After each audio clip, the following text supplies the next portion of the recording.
मतलब का डाई ने के दुइयो मिला के नहीं लगा लेना किसन का करेला।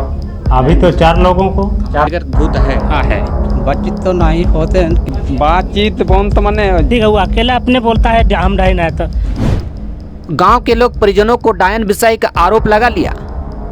गांव वालों की तरफ पिता और डायन का आरोप लगे परिजनों की तरफ पुत्र शामिल हुए। इसी को कहते हैं पुत्र। समझाते हैं लेकिन नहीं समझ रहे।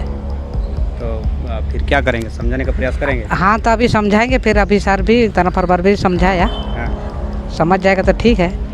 आज के डेट में ये जो भ्रम है उसको दूर कीजिए। पुत्र पिताजी को कहते हैं डायन बिसाई एकमात्र अंधविश्वास है। किसी को आरोप लगा देना मात्र से ही कार्रवाई शुरू होती है। लेकिन मानो सब बोले ना चले पिता पुत्र के बातों चलने वाले नहीं हैं। इस खबर को पूरी तरह जानने से पहले एक और विषय को समझ लेते हैं। विडंबना है कि आज़ादी के बाद भी हमारा समाज अंधविश्वास के गर्त से बाहर नहीं निकल पाया है। कहने को तो हमारे देश की साक्षरता दर 74% से भी अधिक है, लेकिन इसके विपरीत आए दिन अंधविश्वास के नाम पर घटित होने वाली प्रताड़ित और मारपीट की घटनाएं हमारे देश के खोखले विकास की पोल खोलकर रख देती है। सोचने की बात यह है कि समय के साथ विज्ञान के विकास के बाद जिस आडंबर और अंधविश्वास का अंत होना चाहिए था वह अब तक नहीं हो सका है। बल्कि दुख इस बात का है कि आधुनिक और शिक्षित पीढ़ी भी इस मार्ग का आधुनिकीकरण करती जा रही है। काला जादू, भूत प्रेत, मानव और पशु बलि, डायन प्रथा, बाल विवाह से लेकर बिल्ली के रास्ते काटने, पीछे से टोकने और कई गणितीय अंकों को भी अंधविश्वास के नजरिए से परखा और जांचा जा रहा है। 1947 में देश की साक्षरता दर केवल 18% थी, लेकिन अब बढ़कर 74% से भी अधिक हुआ है। जो अभिभावक अपने बच्चों को शिक्षित कर रहे हैं, वहीं पिता अब शिक्षित बच्चों का बात मानने को तैयार नहीं होते हैं। कुछ ऐसा ही देखा जाता है। आप कहेंगे कैसे? बजरंग बली मंदिर है ना, लौदो जी बोला था नहीं पानी उनी नहीं लाना है।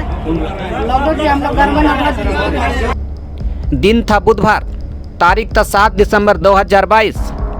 बुंडू के हेसदा गांव के ग्रामीण बुंडू थाना पहुंचे थे। मामला यही है कि ग्रामीण गांव के कुछ परिजनों को डायन बिसाई का आरोप लगाए थे। गांव की ओर से पिता और जिन परिजनों पर डायन बिसाई का आरोप लगे थे उन परिवारों की तरफ से पुत्र पहुंचे थे। मेरा खुदरा मुंडा। आपके पिताजी का क्या नाम है? सानिका मुंडा। आपका पिताजी क्या आपके साथ आए थे कि अलग आए थे? हम अलग आए थे। किसके साथ आए थे? हम अकेले आए थे, पिताजी अलग। उन लोग कौन दल में थे? उन लोग ग्रामीण दल में थे। उन लोग किस में आरोप लगाने वाले थे? हाँ, डायन विषय का आरोप कर रहा था। आपका पिताजी? हाँ, मेरा पिताजी। अच्छा, और आप तो हम तो बोल रहे हैं कि अंधविश्वास है, इसमें आरोप नहीं करना चाहिए। मिलजुल के सब रहेंगे, भाई बहन सब गांव में एक के साथ रहेंगे, बैठेंगे, काम करेंगे, आगे विकसित बनाएंगे। हाँ। वही चाह रहे थे। पिताजी को नहीं समझाते हैं? समझाते हैं लेकिन नहीं समझ रहे। तो फिर क्या करेंगे, समझाने का प्रयास करेंगे? हाँ तो अभी समझाएंगे, फिर अभी सर भी तना फरवर भी समझाया। इस तरह का डायन मामला जो है ये गलत है, अंधविश्वास है। अच्छा लग रहा है। अच्छा लग रहा है। अच्छा लग रहा है। हाँ। क्या माना जाए इसको? डायन बिसाई जो इस मामला है ये झूठा है कि सही है? क्या मानते हैं? जी झूठा है। झूठा है ना। हाँ। कल तो कह रहे थे कि ये भी मतलब होता है, नहीं, लेकिन आज नहीं, हम तो नहीं बोले थे होता है ऐसा। नहीं बोले थे? नहीं। आपका गांव के लोग कुछ बोल रहे थे हाँ। ना?